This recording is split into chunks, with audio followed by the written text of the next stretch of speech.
You're listening to the Corbett Report. CorbettReport.com. Welcome back, ladies and gentlemen. Welcome back to the Corbett Report. I'm your host, James Corbett of CorbettReport.com, coming to you, as always, from the sunny climes of Western Japan, here on the 11th day of June, 2021. And you're tuned into episode 403 of the Corbett Report podcast, Meet the World Economic Forum.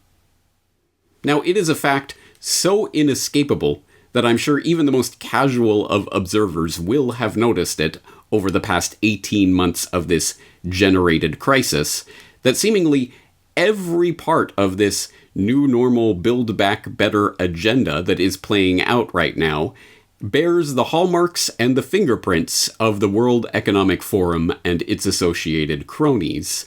And as Exhibit A for today's exploration, I will, of course, point you to the most obvious example, the most infamous example, the World Economic Forum rebranding of that very old idea for a new world order, the Great Reset.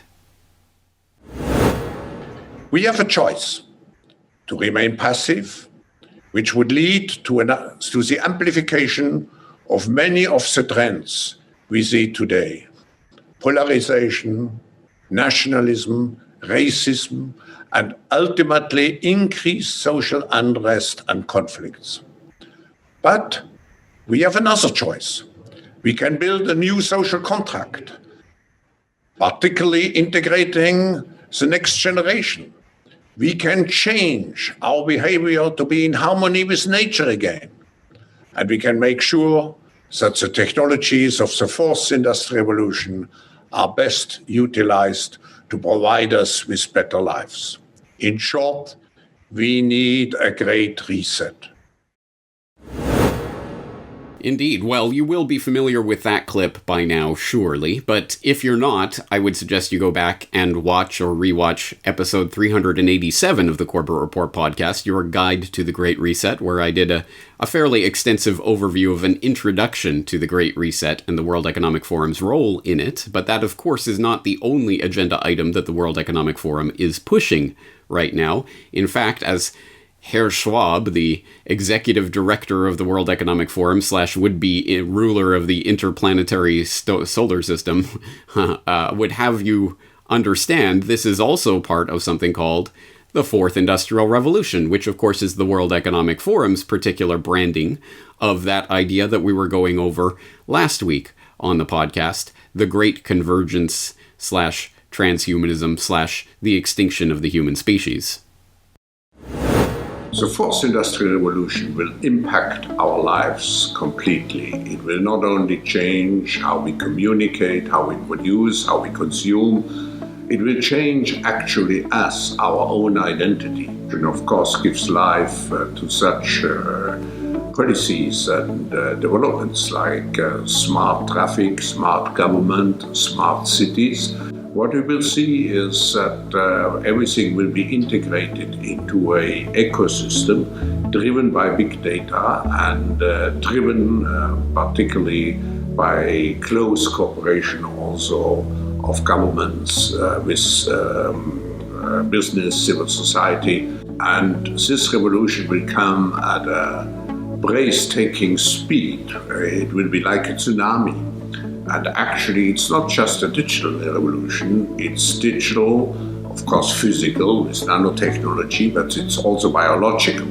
And so 3D provides a particular force to this revolution. So what the World Economic Forum is doing is to promote this public-private cooperation to master the fourth industrial revolution.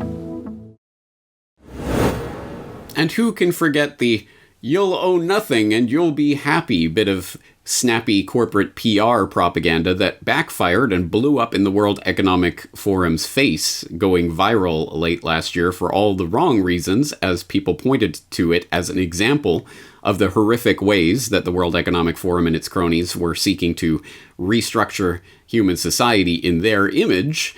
I will note that the article that video was partly based on and was promoting was, of course, it had its headline changed, and since then, the original link has been completely scrubbed from the World Economic Forum website. It is still available in the Wayback Machine under its changed title, but its original incarnation, at least in the few minutes of searching I did here, I can't find it preserved on the World Economic Forum website. It is preserved on third-party sites like Forbes, which has preserved the World Economic Forum post on Welcome to 2030, I own nothing, have no privacy, and life has never been better, a vision of the future put out by World Economic Forum contributor Ida Auken. And the third thing I will point to is a very big move that's happening at the moment from product to service. I have a friend, he says, every product is a service waiting to happen. If you think about it, I mean, your cell phone, why do you want to own your cell phone? How many of you own your cell phones? How many knows if the company owns it? It's actually not a lot. I mean, you want the function, you want the service, right? Why do you want to own a cell phone if you can just lease it?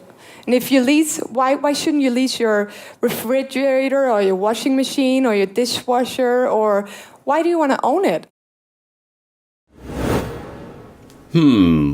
Let's see, what else is in the news headlines right now? Oh, cyber attacks and ransomware and the new cyber threats to our cyber existence. I wonder if the World Economic Forum has anything to say about that. Oh, of course, they are co-hosts of Cyber Polygon.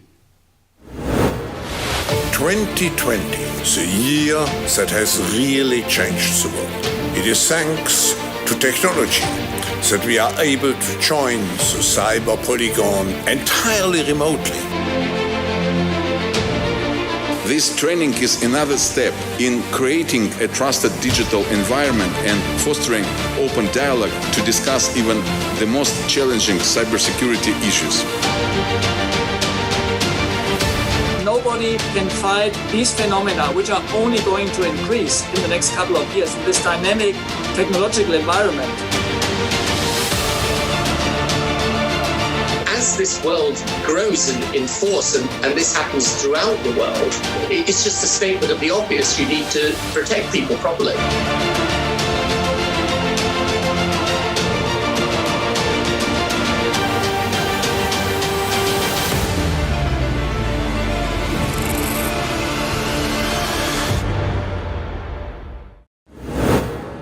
All right, how about the transformation of the global food supply and the re-engineering of food systems? Does the World Economic Forum have anything to say about that?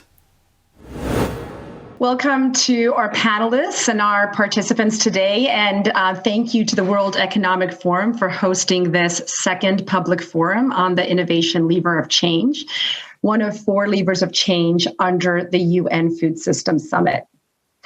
It is a great pleasure to moderate today's panel on the role of innovation in transforming food systems for a more prosperous, equitable, and food secure future.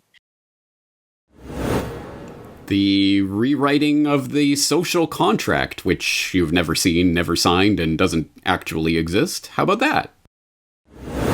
Sadia, I'd like to ask you to make some closing remarks. Professor Schwab has encouraged us to reflect, reimagine, and reset. So could you talk to us a bit about this in the context of the work of the new social contract that you lead at the forum? Thank you. Thank you so much, Hilary. I think it's been a very rich conversation, and we can probably glean from it 5 sort of takeaways of what are the new features of this new social contract. The education of our children? Hello, everybody. It is I, your cute and adorable pal Grover, with a message for listeners of the Great Reset. Well, you are in luck because I know a thing or two about resetting. I reset my alarm clock every morning. But you are talking about resetting the entire world. How about the great monetary reset into the forthcoming digital currency paradigm? Good afternoon, everybody, and welcome to the session on resetting digital currencies. The theme of this year's forum, as you know, is a crucial year to rebuild trust.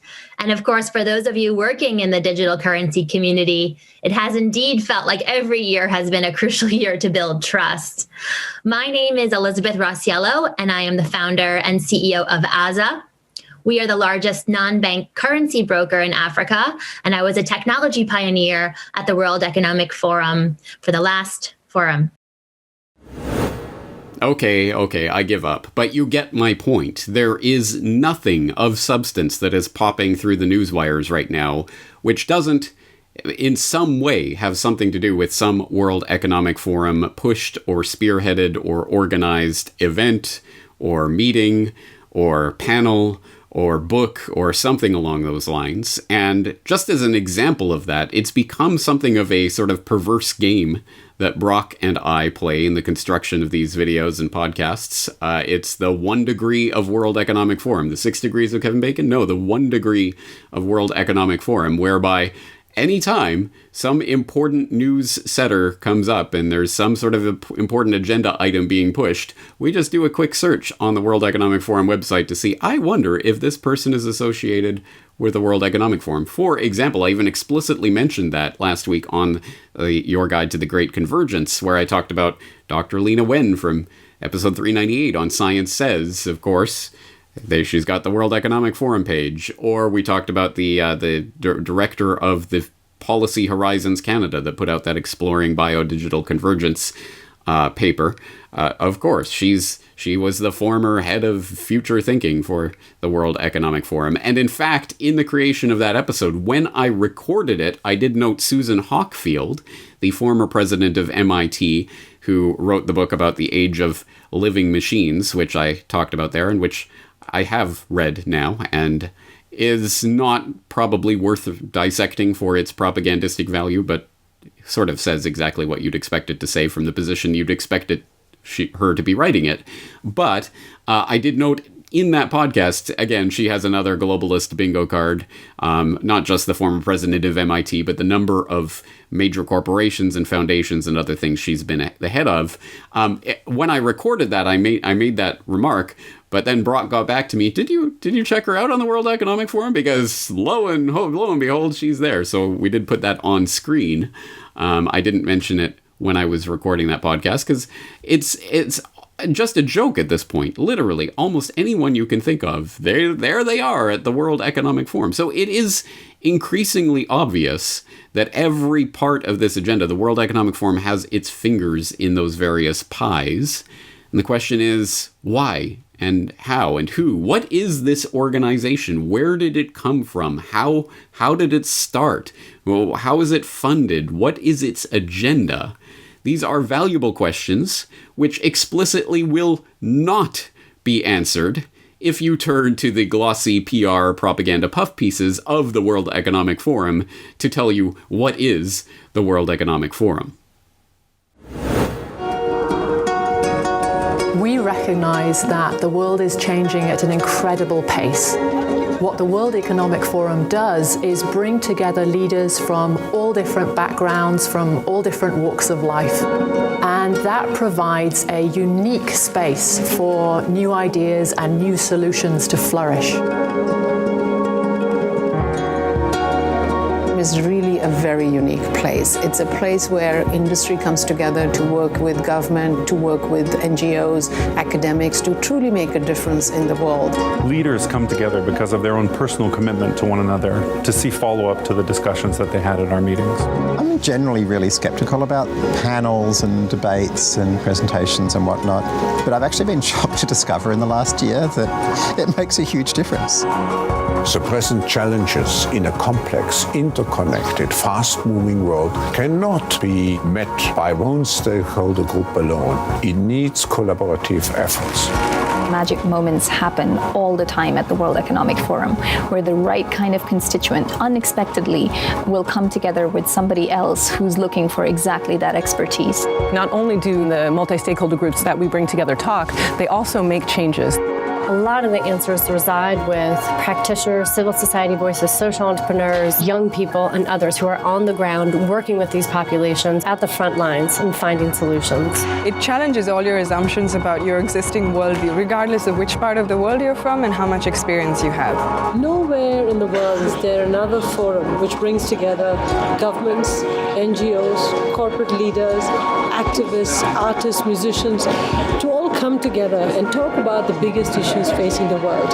In global challenges, very often there is no right answer. There is a best answer. That best solution only comes from engaging a diversity of stakeholders.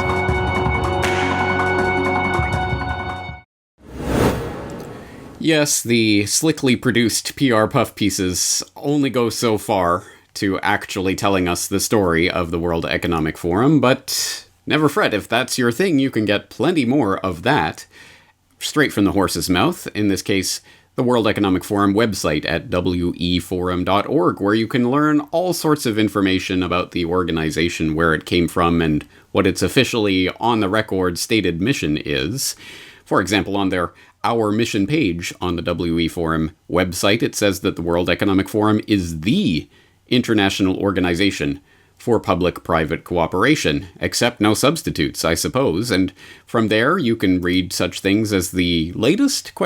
Annual report, or at least the latest one linked up from their mission page from 2018-2019, where you can find out all sorts of things about the organization and where it stood as at a couple of years ago anyway. For example, announcing that the Forum and the United Nations have signed a partnership agreement to accelerate the implementation of the 2030 Agenda for Sustainable Development. No surprise there, I suppose.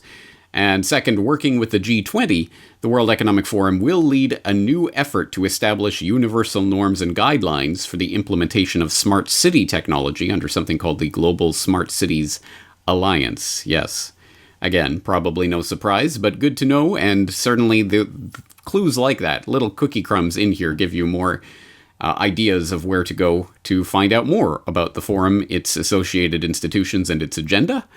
But if, I would highly suggest you peruse this document on your own, but one thing that jumped out for me specifically was just a little tidbit about their news/media projects. For example, they have something called United for News, a joint venture between Internews and the World Economic Forum.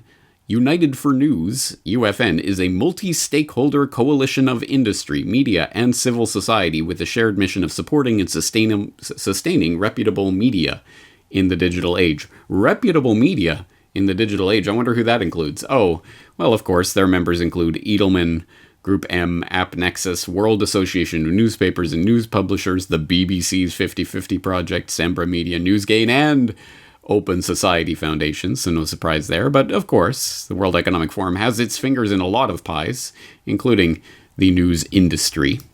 You can read the foundation statutes, which again are linked up from the website, in which you can find out that the forum and the government of Switzerland have signed a headquarter agreement under the Swiss Host State Act, through which the status of the forum was officially recognized. In particular, the forum is under the supervision of the Swiss federal authorities and is organized as a foundation, specifically a not-for-profit, a public interest foundation, according to Article 80 of the Swiss Civil Code. And if all of that raises your alarms, well, congratulations, I think you're thinking correctly, because the Host State Act, of course, stipulates the ways that various organizations and institutions are regulated or not by the Swiss government.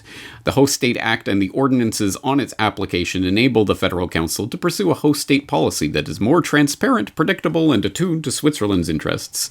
At the same time, they provide the institutional beneficiaries established in Switzerland with a clear legal framework regarding their privileges, immunities, and facilities. And you can read more about immunities. Immunities may apply to different categories, including, in this case, with the World Economic Forum, international organizations and the persons appointed to them in an official capacity, like, say, their executive director. But it does say the extent to which each beneficiary is entitled to immunities under international public law must be determined. So that's part of hashing out the details. And this The World Economic Forum does make reference to this headquarter agreement under the Swiss Host State Act that was signed on January 23rd, 2015, although in my brief searching, I cannot find that particular document or reproduction of it, so precisely what immunities have or have not been granted to the forum, I cannot say with certainty, but hopefully some diligent researchers out there in the crowd will get to work on digging that up.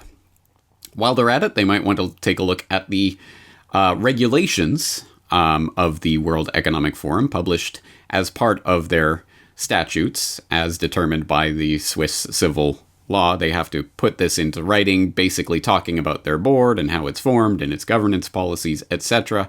Not a whole lot of interest unless you're really interested in the minutiae of how the forum is organized. But one thing I found particularly interesting is that Mr. Klaus Schwab, who created the forum, or at least one member of his immediate family designated by it, is an ex officio member of the Board of Trustees, and the founder himself designates his own successor in the board, and so forth for the latter's succession. So this is a family affair, explicitly so, right there in the regulations of the World Economic Forum. Schwab will always have a place at the table, or one of his heirs. So this is literally a hereditary organization.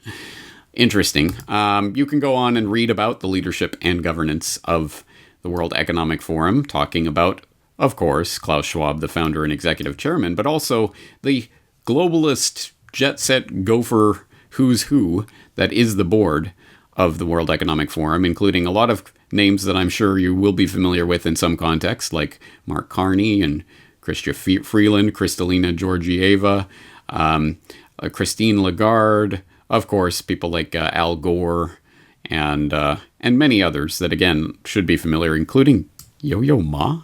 Really? Okay, well, anyway. Interesting. And you can find links to more puff pieces and things. For example, this document that was produced for their 40th anniversary in 2010.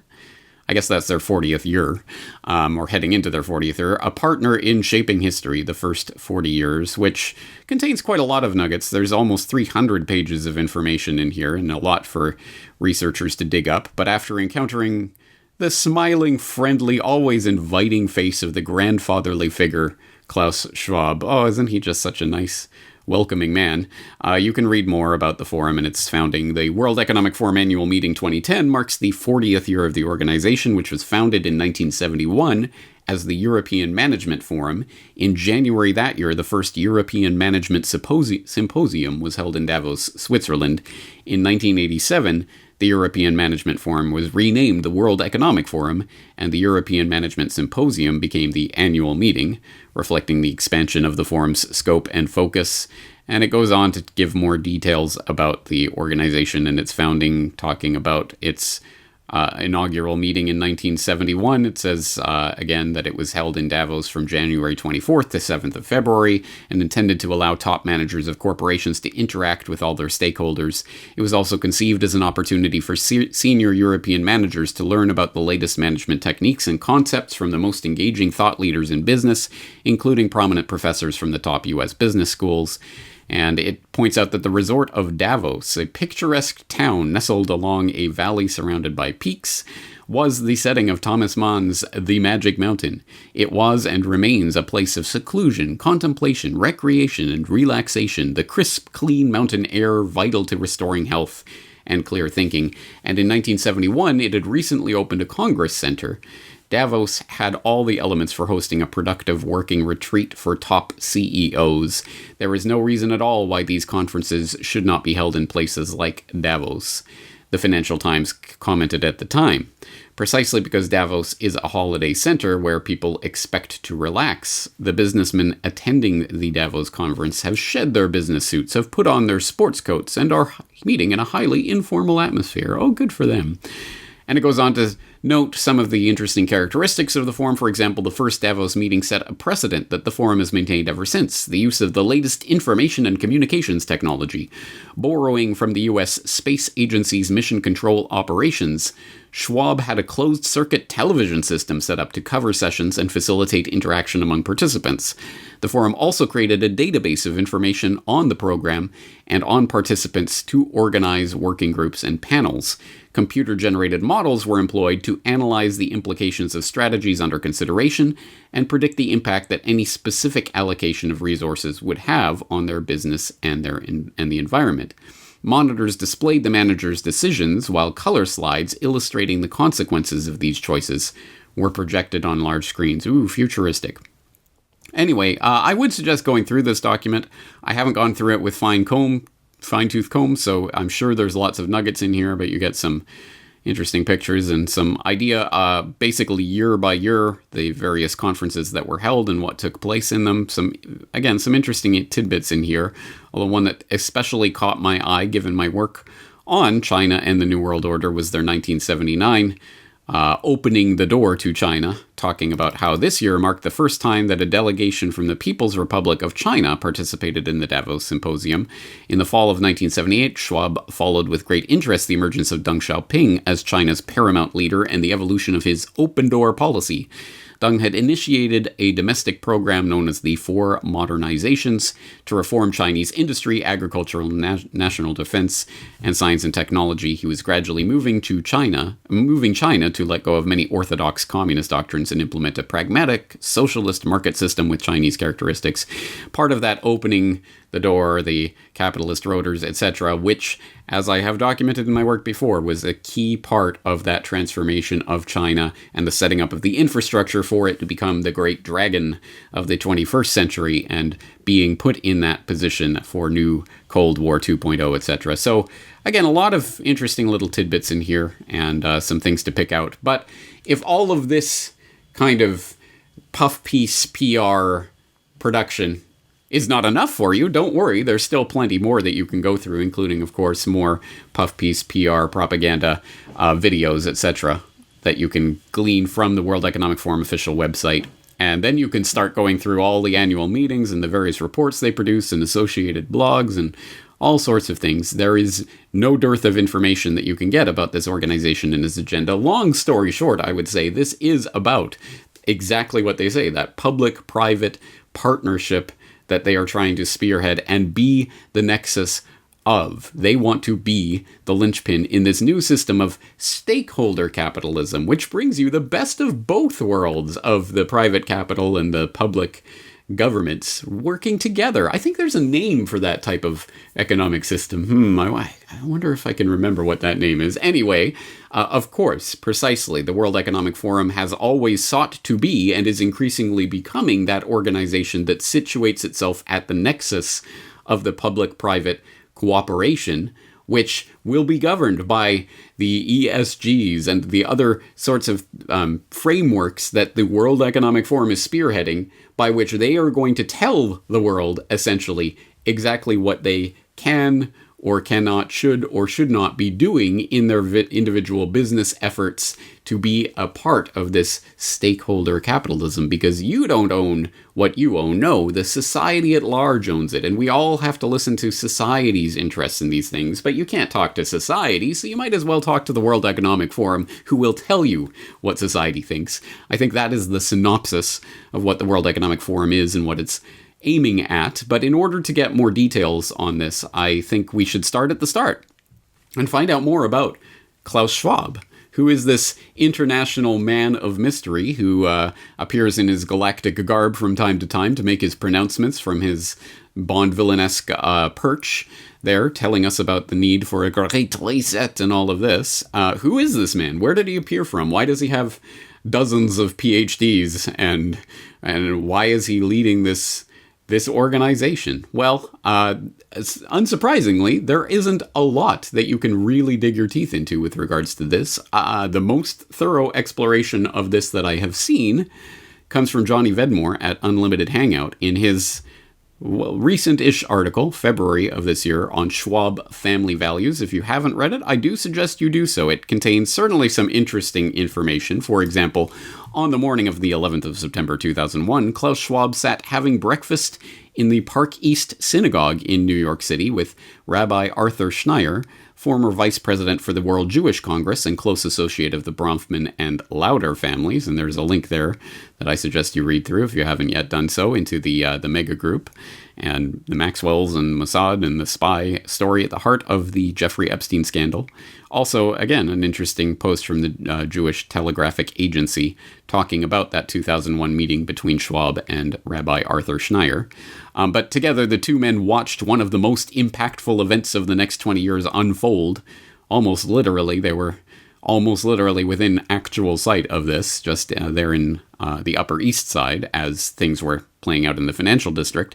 The two men watched one of the most impactful events of the next 20 years unfold as planes struck the World Trade Center buildings. Now, 2 decades on, Klaus Schwab again sits in a front row seat of yet another generation-defining moment in modern human history. And to get a sense of where this is going, it talks about how, for example, like many prominent frontmen for elite-sponsored agendas, and make no mistake, that's what Schwab is. He's a frontman for an elite-sponsored agenda. But he is trying to position himself to be the frontman. The online record of Schwab has been well sanitized, making it difficult to come across information on his early history as well as information on his family.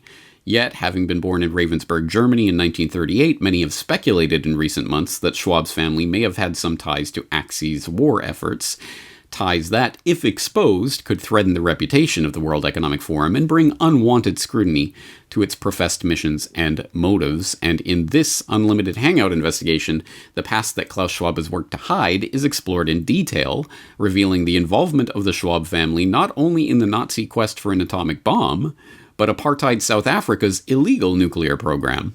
Especially revealing is the history of Klaus's father, Eugen Schwab, who led the Nazi-supported German branch of a Swiss engineering firm into the war as a prominent military contractor.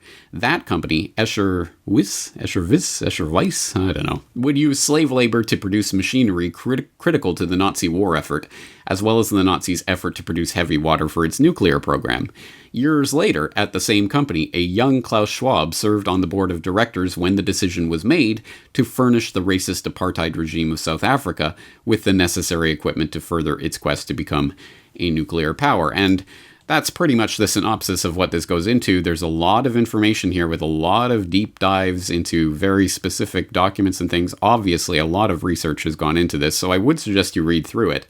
But as I indicated to Whitney Webb in our interview earlier this year, of all the things that I've read on Schwab, this goes the deepest, but it still doesn't seem like it goes far enough. There is some interesting things about the family and about Escher Wyss and what it was doing, etc., but a lot of it seems tangential, or we have to make a speculative leap to young Klaus and what his ultimate motivations are. In fact, in that regard, probably the most interesting part of this entire exploration for me came towards the end with the involvement of the Club of Rome and the World Economic Forum, which notes that the most influential group that spurred the creation of Klaus Schwab's symposium was the Club of Rome, an influential think tank of the scientific and moneyed elite that mirrors the World Economic Forum in many ways, including in its promotion of a global governance model led by a technocratic elite. The club had been founded in 1968 by Italian industrialist Aurelio Pecce and Scottish chemist Alexander King during a private meeting at a residence owned by the Rockefeller family in Bellagio, Italy.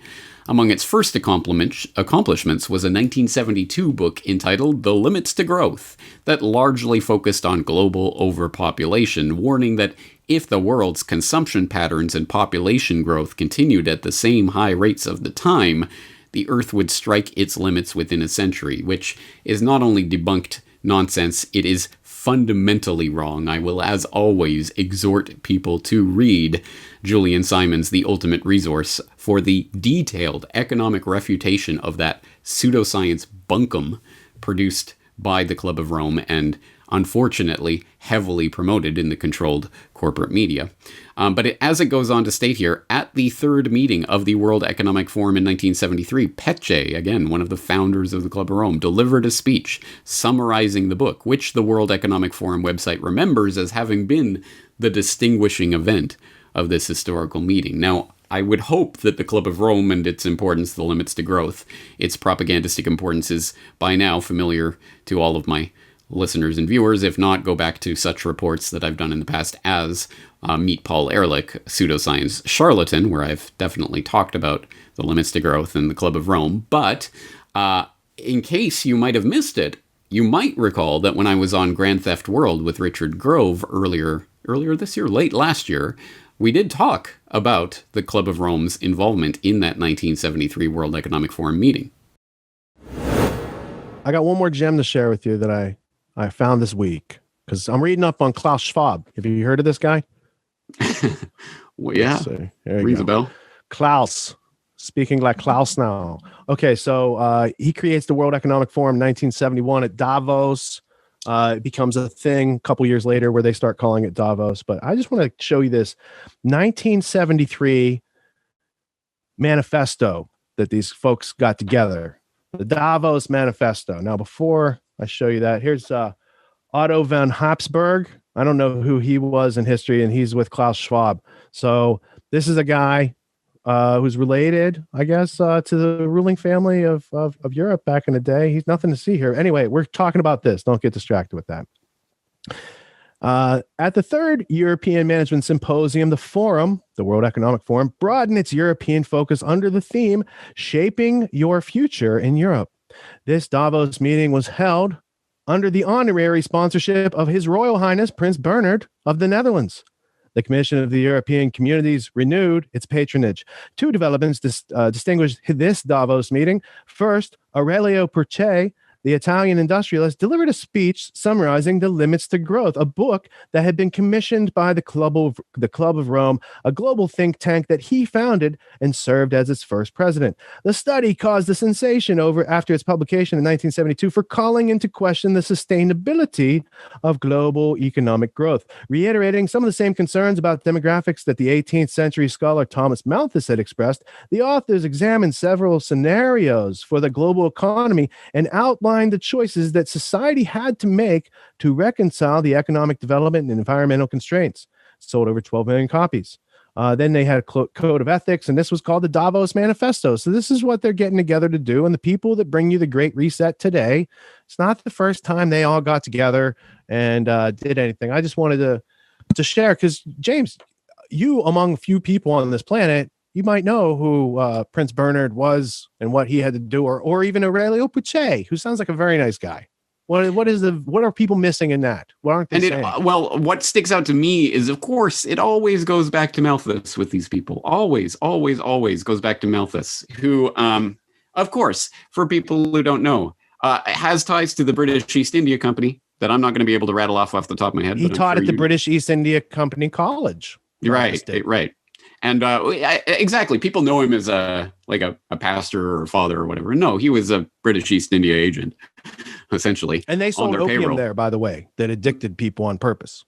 Exactly, yes. It's all part of the illustrious history of that organization. But yeah, he was, of course, the one who came out and said, population is increasing exponentially and food is increasing arithmetically. If you do the math, basically, we're all going to be dead in 30 years unless we take drastic measures. And that has been clung on to now for well over 200 years and drudged up over and over and over and over. And every generation, lo and behold, they find we're all going to run out. We're going to run out of resources in 20 years unless we do these drastic things. And of course, the limits to growth, which it mentions there, the Club of Rome document, was just at that time, the latest iteration. We've had other iterations since then, obviously. But in the 1970s, part of the Ehrlich-led revival of Malthusianism and the overpopulation scam, which relates back to stories about Soylent Green, but I forget the name of the book that Soylent Green was based on. But what do you remember the name of that book? No, I just remember the punchline that Soylent Green is people. Yes, exactly. And of course, I think Ehrlich wrote the foreword to that book, or was in one of the editions as a preface or something. Because of course, it's all going back to that, because that is their fundamental justification time and time again. Essentially, we are a herd of cattle or of mice, whatever, take your pick. And the overpopulation problem, as we started off today's episode with, the overpopulation of the herd of mice or whatever it is going to create all these problems. So we have to find responsible ways for keeping that in line. And that's why over and over and over, this is what it goes back to. No surprise. I didn't know that about the Davos Manifesto. Zero surprise that that's in there, because it's always at the heart of what they do. And it was at the heart of Gates. Of course, what is his overriding concern? What is the thing that keeps him up at night? the human population. And he shows in his little videos, he shows the curve. Look at the way human population is going. We need to do something to flatten the curve. And that's what these people obsess about. And you are the target of it. Whoever is listening to my voice right now, you are the target of these people. They hate your existence on this planet. You are cluttering up the planet that they want to live on. And that is every single time, that's what it goes back to with these people. Of course it goes back to Malthus and overpopulation and the Club of Rome and the limits to growth. It always goes back to those topics for these would-be rulers of the planet. They are obsessed with this topic. It is almost definitionally true that anyone who wants to be in one of these seats of power has to fret and concern their entire existence with the too many useless eaters running around living on this planet. Oh, they're like cancer. They're multiplying everywhere. We need to get rid of them so we can live more comfortably. It always comes back to that. It has throughout the centuries, in the past century and a half, as I have documented and belabored, as you know by now, that obsession has been given the name of eugenics and been given a pseudoscientific gloss to attempt to justify it, and that has morphed through crypto-eugenics into the environmental movement and now into the technocratic movement. But of course it is the driving ideology behind the World Economic Forum, Klaus Schwab, Bill Gates, Aurelio Pache, all of these people. They're all obsessed with this topic. And so thank you to Richard Grove for bringing that out. And as you see, he brought out that 40th anniversary document of the World Economic Forum that we were just looking at. He has the actual physical book, because of course he does. I will include, of course, the link to that full conversation that I had with Richard Grove last December. But let's turn, just to put it on the record, because I myself was slightly confused when I was seeing that, when he was presenting that information live in real time there, and I hadn't looked at it myself. That Davos manifesto that he mentions is not actually what Aurelio Pache was particularly talking about at that conference. He was giving a separate talk on the horrible scourge of too many people on this planet. The Davos manifesto, for what it's worth, for on the record, it was presented and signed in 1973 at their, I guess that would have been their third annual meeting. And it sounds woolly and nice, like most of these documents do. The purpose of professional management is to serve clients, shareholders, workers, and employees, as well as societies, and to harmonize the different interests of the stakeholders. And it talks about serving clients, serving investors, serving employers, and the management has to serve society, which again, sounds wonderful. Of course, who could object to that? Serve society, yes. We have to serve our fellow human beings. That's what the nature of business is, isn't it? But who gets to decide? Who gets to speak for society? Who gets to be that voice?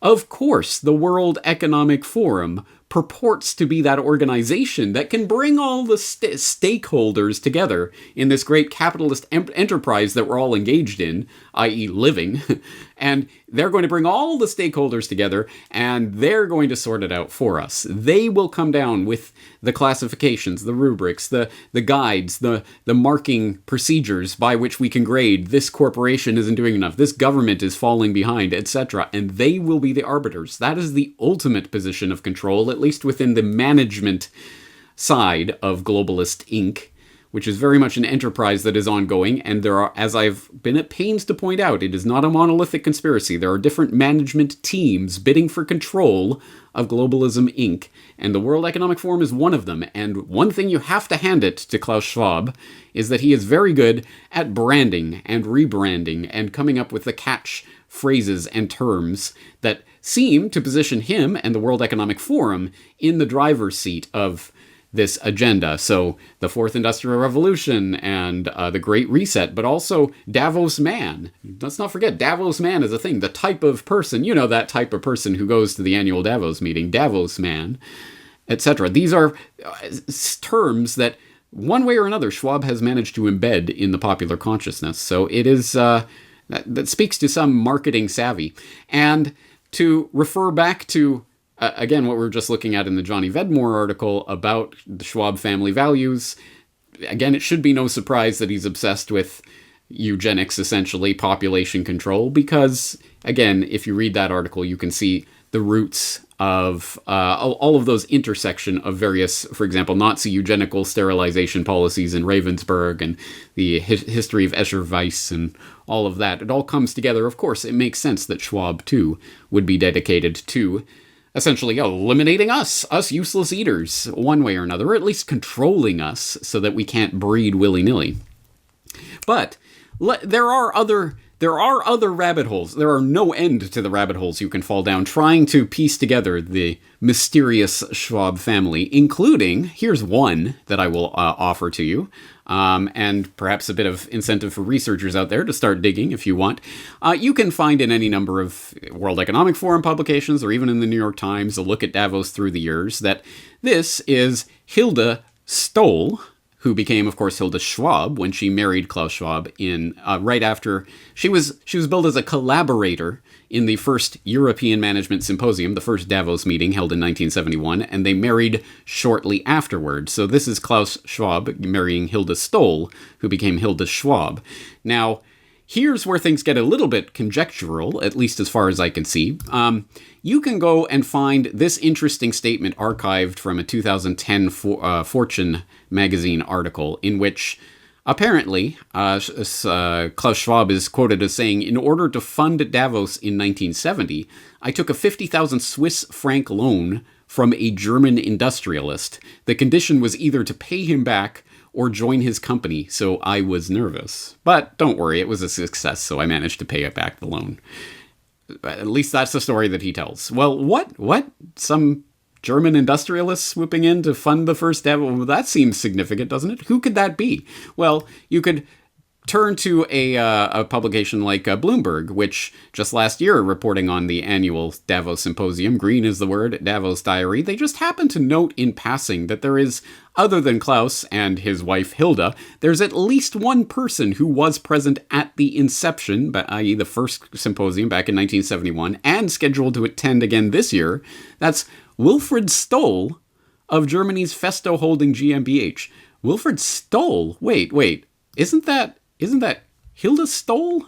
And they were both at that first conference. Well, it has been conjectured that Hilde Stoll is the sister of Wilfried Stoll, who is part of the Stoll family that has been involved with Germany's Festo Holding GmbH, which is a large company. And it has been further conjectured that the nameless German industrialist who funded that first Davos meeting was a member of the Stoll family. All the pieces certainly line up, and it does seem to stretch the bonds of credulity to ask us to believe that there were two completely separate Stolls who just happened to be involved with Davos from the very beginning, continues to be involved to this very day, one of whom married Klaus, but it's a totally different, unrelated. But having said that, I haven't done a great deep dive, but I can't find any official biography or official genealogy that clearly lists Hilde Stoll as being related to Wilfried Stoll.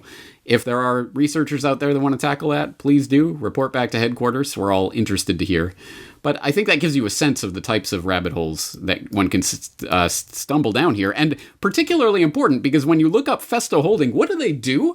Oh, that's right. The Festo company is now involved in creating these weird bionic creatures, these animal robot things that are essentially cybernetic organisms that are designed to mimic biological organisms and creatures. Oh, you mean like the Great Convergence? Yes, literally. Apparently this Stoll family is absolutely at the cutting edge of the Great Convergence technology. Surprise, surprise, everybody. Who would have believed it? Well, anyway, there it is. So that's one example. But even if none of that is true, and Hilde Stoll is completely separate from Wilfried Stoll and has nothing to do with Festo, and that's all just a coincidence, and it wasn't the Stoll family that lent this money to Schwab back at the beginning, even so, it's not hard to see that, of course, Schwab is connected to exactly all the usual suspects that you could imagine, Henry Kissinger and many others besides, and that has led him down corridors to explore various avenues and to be in the driver's seat. Oh, look, here's Michael Bloomberg and Bill Gates back in '96, and of course Gates has become a fixture at Davos,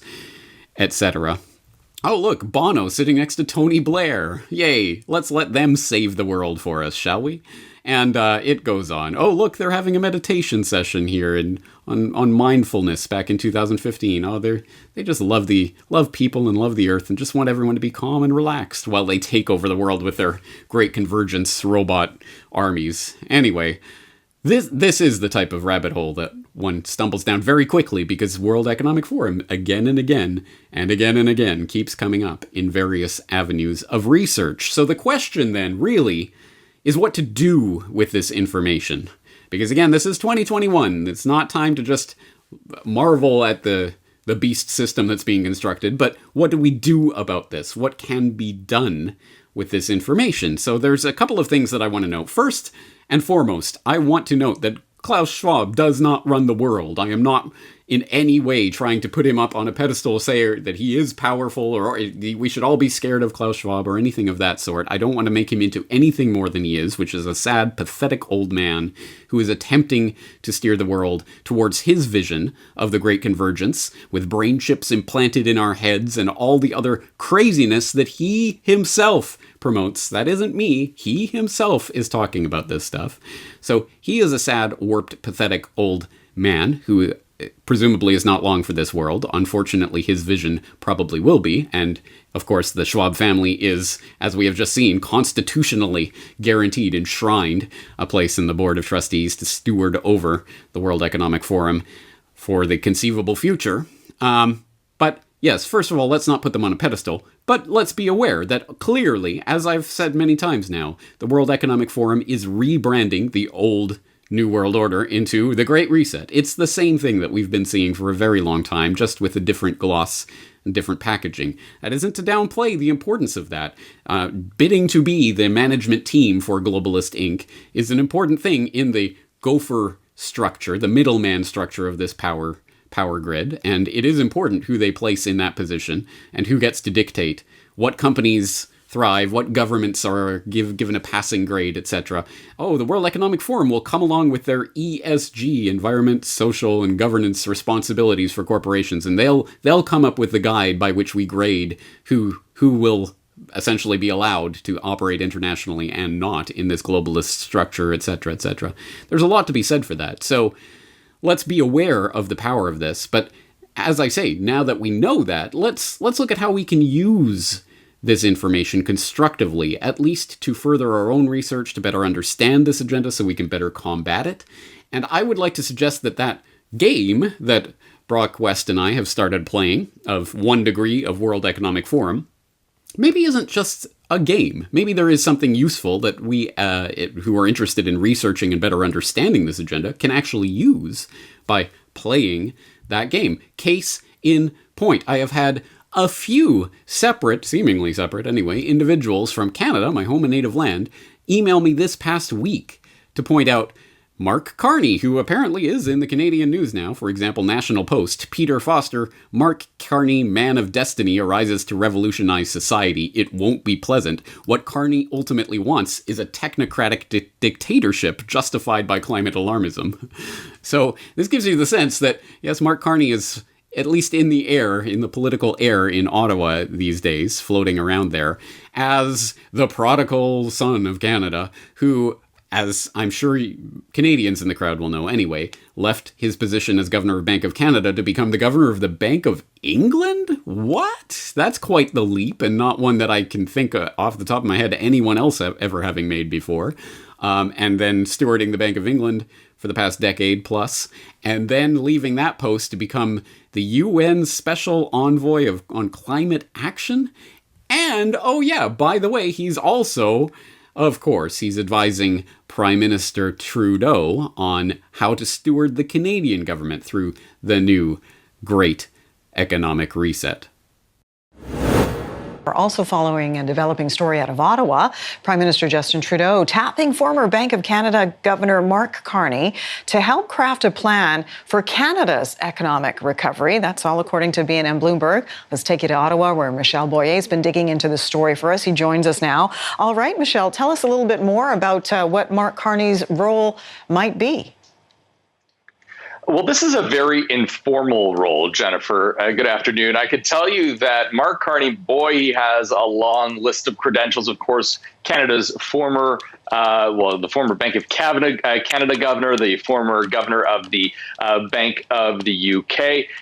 Recently left that post after 7 years, and now he's back in Ottawa. And I'm told by a number of sources that he is acting as an informal advisor, but we're talking rather informal here. This is not a compensated role. He's having occasional conversations with the Prime Minister as this government looks to shape policy decisions for the future. We're talking about, obviously, yes, the economic recovery, what social gaps are existing right now because of COVID-19, where the government is missing the mark as far as getting help to where it needs to go, and also how does Canada really climb out of this very, very big hole that we're in? Do want to point out, obviously, Canada not the only country in dire financial straits because of COVID-19, but Justin Trudeau trusts Mark Carney. And you know what? Around town, Jen, Mark Carney is a name I've been hearing for quite a while. Been talking about him being the next finance minister, even the next Liberal leader. Not quite there yet, but these are a lot of political cards that are moving around constantly. Yeah, that Mark Carney, whose name has been swirling around in Canadian politics for most of the past year in this time of crisis. So what does that portend? Well, given that I'm hearing his name from multiple people all of a sudden, I just thought to myself, I wonder if there's something here, which is when I decided to play the 1 degree of World Economic Forum game, and that's when I discovered, as we have already seen, that Mark Carney, of course, he's not just a member of the World Economic Forum, he's on the board of trustees. He is an important, very profoundly important core member of the World Economic Forum. So what does that mean? What does that tell us? Well, can we derive much greater granular degree of detail about the world that the World Economic Forum is seeking to bring about by drilling down on someone like Carney and his involvement with the World Economic Forum? Well, the answer is yes. And specifically, we can answer that question in about 10 seconds of searching, which will reveal, for example, a panel discussion, a World Economic Forum hosted panel discussion led by Klaus Schwab's daughter, Nicole, and featuring such speakers as Mark Carney and Bill Gates on the subject of carbon markets. Welcome to this session, Carbon Markets, a conversation with Bill Gates, Mark Carney, Annette Nazareth, and Bill Winters. My name is Nicole Schwab. I'm the co-director of the Platform to Accelerate Nature-Based Solutions at the World Economic Forum, and I will be your moderator for this session. We are delighted to have you here with us for the launch of the final recommendations of the Task Force for Scaling Voluntary Carbon Markets. This task force was launched in the fall of 2020 to answer the following critical question. How can we build well-functioning voluntary carbon markets that can support net zero and carbon negative climate goals? Let's go straight to the heart of the matter, and let me turn to you, Mark. What is the role of offsets in the context of a 1.5 degree climate ambition? Well, thank you, Nicole, and let me compliment the leaders of this task force. It's a remarkable achievement. First thing to say is that this carbon budget is very precious. On business as usual, so pre-pandemic emissions, we have less than a decade of a carbon budget to remain within 1.5 degree temperature increases. So it is a limited carbon budget. And in that context, really a voluntary carbon offset market does four things. The first, it's complementary, I underscore that, complementary to companies' efforts to reduce absolute emissions. Companies' responsibility, first and foremost, is to reduce their absolute emissions. And as the report says, they need to first reduce, then report, including net zero plans, and I'm sure we'll get into the specifics of that, and then, only then, look to offset. The second thing that this does is it is catalytic. It's catalytic not for renewable projects in many advanced economies where the economics are absolutely clear, they are profitable and they will be driven, but they're catalytic for projects that many of which are emerging in developing economies where the economics are not yet quite there. And this can help tip the balance for those projects to come in. They also, these offsets can also be catalytic as part of helping the economics of absolutely essential breakthrough technologies that need to happen for us to ultimately get to net zero. And I'm sure that will come up more clearly because Bill Gates has led on those technologies. The third thing is this market is cross-border. This market is being driven, it's a voluntary market, but it's being driven by companies making these net zero commitments. Most of those companies, the vast majority of those companies, are in the G7 advanced economies, so-called advanced economies. They will be looking for high quality, high integrity offsets, and most of those offsets will come from emerging and developing economies. So this is a potentially huge cross-border flow.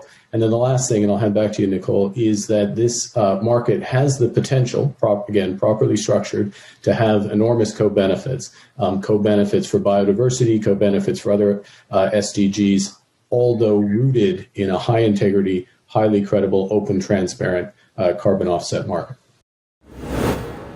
All right, I'll leave that conversation at that point, but I think you get the gist of that and where it's trending. But if you want to drill down further on the details of the new carbon markets that are being created and how they are going to be interwoven in the backbone of global finance going forward, which is going to be an important story, one that I was ramping up to cover in more detail right before the COVID crisis hit. But if you want more detail on that, again, we can use the resources of the World Economic Forum, hopefully against itself.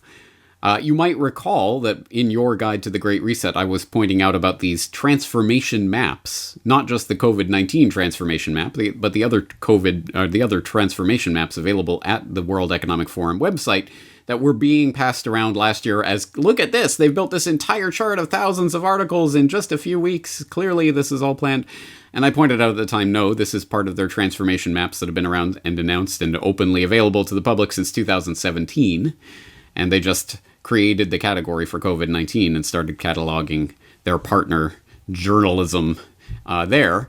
But of course, this provides a window into all sorts of different agenda items. And of course, one of the agenda items that they have listed is climate change, where you can find out more about investing in climate action through financial and monetary systems, public finance and social protection, institutional investors, private investors, insurance, development finance, infrastructure, etc. There's a lot of money to be made from this scam, as you should know by now. Now, I will note that these transformation maps, other than the COVID-19 one, which they provide as a public service because they care about each and every one of you, these ones require a login sign up.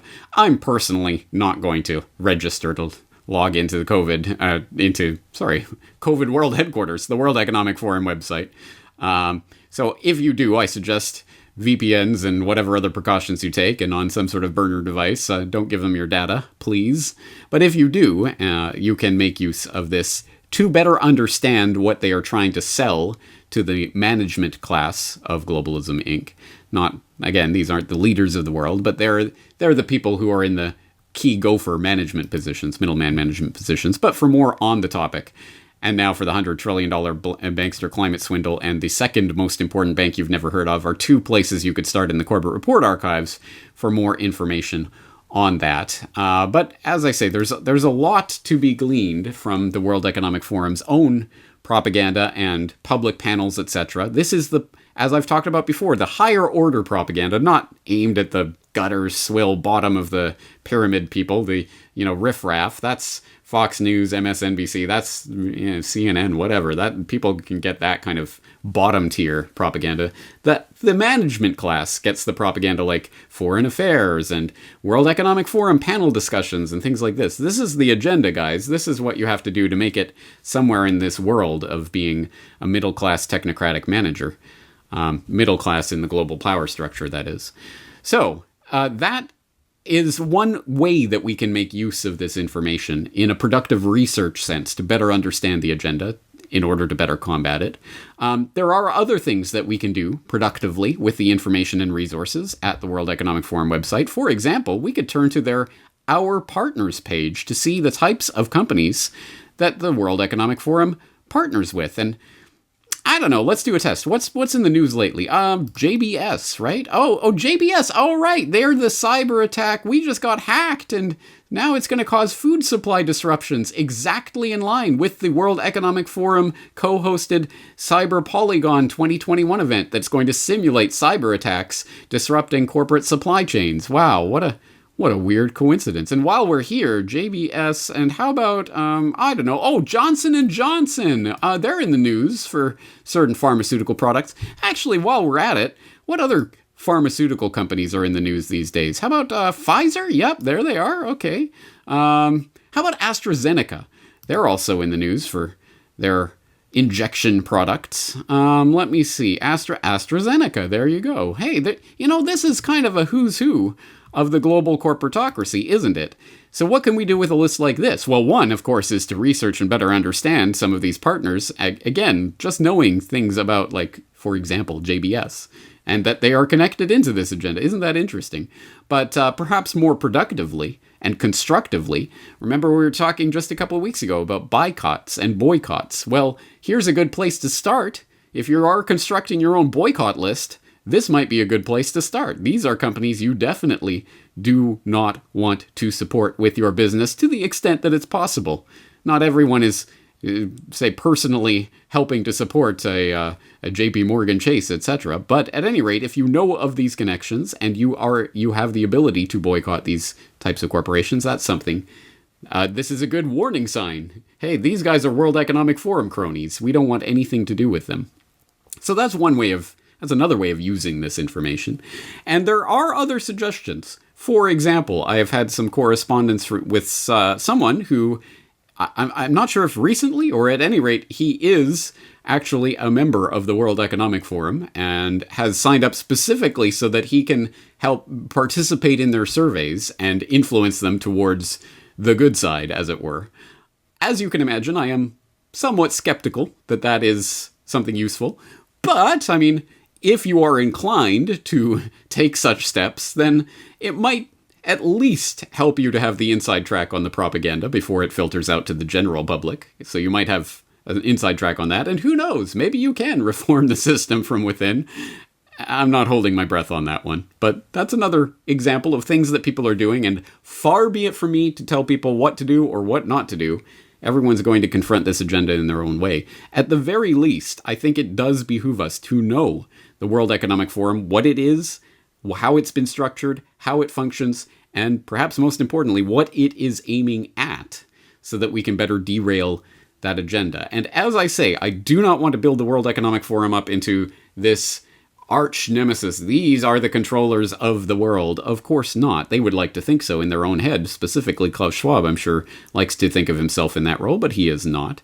He is a sick, pathetic man with a twisted vision of the world and of humanity itself, as envisioned in his vision of the Fourth Industrial Revolution. Take his own words and writing on that, not mine. But having said that, again, this is an influential, increasingly influential organization, and as testament to that, I will say not only have I spent a lot more time talking about Cyber Polygon and the Great Reset and the Fourth Industrial Revolution and other agenda items that have been specifically branded and packaged by the World Economic Forum over the past year, but I will note this is the first year in the 15 years I've been in the alt media space researching this stuff, the 14 years I've actually had my website and been putting this stuff out there, that it has only just occurred to me this week. I wonder where Bilderberg is this year. Is there a Bilderberg this year? I know they didn't have one last year, right? Question mark? Well, what about this year? And as far as I can see, there's no official announcement of it. So I'm sure it is taking place.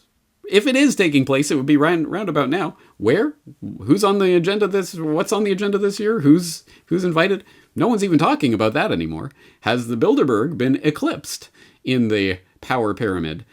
As I say, these are competing for the management level of the Globalist Inc., not the actual owners of Globalism Inc., but again, it's an important part of sitting in the driver's seat. And to that end, who can dispute that the World Economic Forum is definitely driving the agenda, or at least naming and codifying the agenda these days? So it does behoove us to know more about it. I hope that This podcast has at the very least provided you some more information, background about this organization and what it's aiming at. And as always, I'm going to leave it to you guys out there to continue the work and to report back to headquarters. What can you find on... If you want to dig down any of the rabbit holes we've gone down today or something else entirely related to the World Economic Forum, please do report back, leave comments, share this information with others. I think it is important for us to be doing this right now so that, as always, we can better see the agenda and hopefully confront it and derail it. All that being said, as always, all of the links to everything cited today will be in the show notes for today's episode, corbettreport.com/WEF. Just go there. It will take you directly to the show notes for today's episode, the audio and video downloads. I hope you guys will make use of this resource. As always, that's what it's there for you to do. It is a public service provided by myself and the Corbett Report to you guys. So make use of it as you see fit. On that note, we're going to leave it there for today. James Corbett, CorbettReport.com. Looking forward to talking to you again very shortly.